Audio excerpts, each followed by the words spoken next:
So now you had mentioned that when John Coltrane signed with Impulse, how he was here quite often. Yeah, right.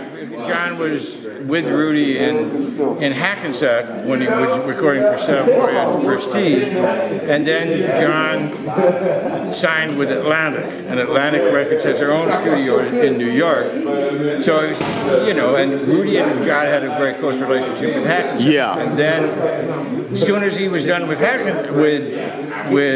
Atlantic, he joined Impulse, and then he was right back here to Rudy's. Yeah. That's when he recorded. You know, a real special relationship, and Rudy always spoke. You know, like I said, I didn't know John. I got to New York after John had passed. Yeah. But Rudy always spoke very affectionately of John, and I do know Ravi very well, you know, and Rudy really liked Ravi, and felt Ravi had that real mild, beautiful kind of, you know, what his father had. Reminded Rudy of his father. You know, so, but that was I'm sorry, Rudy's not here to tell you these stories, but he really enjoyed being in John's company. Yeah, but thank you so very much for your time. I really appreciate it. So introduce yourself since you're wearing the mask. My name is Don Sickler, and I'm a trumpet player and producer and arranger, and, you know, I've been involved with the music for a long time here. My wife was Rudy's assistant for 30 years, and Rudy left the studio to her. So now we have the honor of being involved with this incredible studio. Well, thank you so very much for your time. My pleasure. What was the experience like today? It's some energy here, certainly. I think that the ancestors, they left their mark here, left their energy. You know, in that movie La Amistad, and the guy said, that when in times of certain things, we actually look to our ancestors for the wisdom, the guidance, for the energy that they left. So you come to a place like this, because in its walls it can find that energy. And I'm telling you, we was playing in here today. You sure were, Benny. Thank you so much for your time, Steve. And I had nothing but the best around me. Yes, you did. Nothing but the best. That's right. So, you know. Thanks, Steve. Yeah, they made it easy for me, actually. Yeah. So, Margot, what was it like playing with Steve today? Steve is a force of nature. He's a dynamic, soulful, energetic, musician. He wrote some difficult, challenging music that tested all of our abilities to stay focused and find the center. But I think as an ensemble, we did a good job playing music, trying to bring his creative vision, his artistic vision to life. And I had fun. Man, thank you so much for your time. It was a pleasure spending 2 days with you. And looking forward to seeing you again. My pleasure. All right. They took some pictures of me without the mask here last week, and I got in a lot of trouble. But we don't want you to get in any trouble. Yeah, I've already gotten in enough trouble today. But I want to ask you, what was your experience being at this iconic studio today? Well, it's always a pleasure and an honor to be in, the Temple of the Gods, as we say, jazz church. In a way, all of my favorite records were done here, 90% of them. And it's always a super humbling experience to make music here and work together with great musicians and work with the Sicklers and the whole thing. So it's just fantastic. So what was it like being part of Steve Carrington's recording session?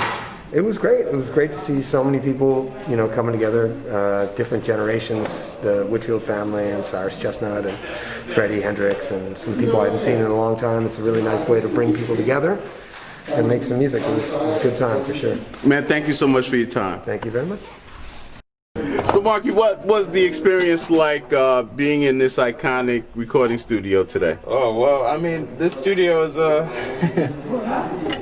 words don't really do this studio justice for a jazz musician, because I don't know how you say it, like our encyclopedia of music was, a lot of it was made in this room, this very room. So you can look at it as pressure, or you can look at it as support, however you want to do it. So what was it like being part of Steve's recording session today? Oh, that was great. It was fantastic. I mean, first of all, all the music was great. It was fun drum music, just to be selfish. It was fun for me to play.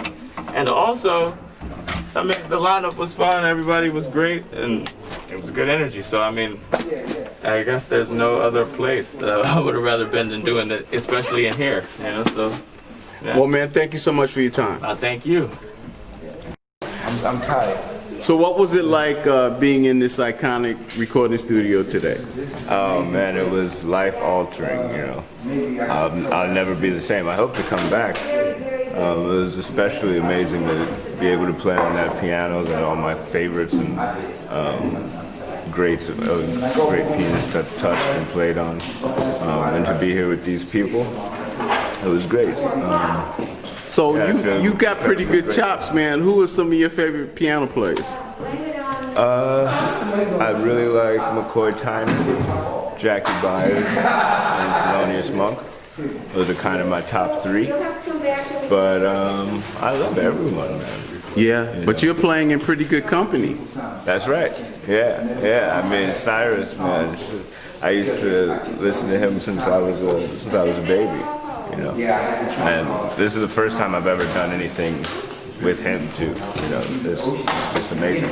So what was it being like being here today with Steve Carrington? It's like everything I do with Steve, man. It's unpredictable, fun, a little crazy, and well worth it. Man, thank you so much for your time. Thank you. So how you doing, man? What was the session like today? I had a pretty good time. I had a real, you know, this is what you call a COVID session. So, in the midst of a pandemic. Yes, it's yes. a beautiful thing. Absolutely. You know, creativity never stops. Well, you know, if it stops, then you might as well just go join the other side. That's right. So what was it like playing with Steve Carrington today? Well, I had a good time. You know, Steve he's got great energy. You know, his music is real good. You know, so I had fun being a part of it. And what were your thoughts about being in this iconic recording studio today? Well, I haven't been here in a few years, but it's one of my favorite little spots, you know, to be at Van Gelder's, you know, and I like working with his wife, Marie. Yeah. You know, she was a fantastic lady. Yes. You know, so, and plus my name is Rudy, you know, I'm a Rudy too. There you go. There you go. So we had a good time. Man, thank you so much for your time. Man, it's a pleasure. My pleasure. So Cyrus, what was it like being in this iconic recording studio today? Well, there's magic in this room. And, you know, the spirits speak. The spirits speak here, you know. If these walls can talk, they would tell a magnificent story. And to be able to be in the park, be in this atmosphere where these spirits are still alive and well, I feel very fortunate and very blessed. Well, you know, you made a major contribution to all the great work that took place in this room. What was it like playing with Steve Carrington today? Oh, it was good. Well, you know, in my opinion, Steve is one of the messengers. He's one of the messengers. He has something to offer. And he's been placed here to be able to put a healing balm out there. I believe that. And so to be able to travel a part of that journey and to witness and experience it again, I count myself very blessed and honored to be able to be a part of the journey. Well, Cyrus, I have to tell you, I feel blessed as well because I followed your career since the 80s when you were with Donald Harrison and Terrence Blanchard and everybody's favorite bass player, Lonnie Plaxico, and drummer Carl Allen when you guys first came out.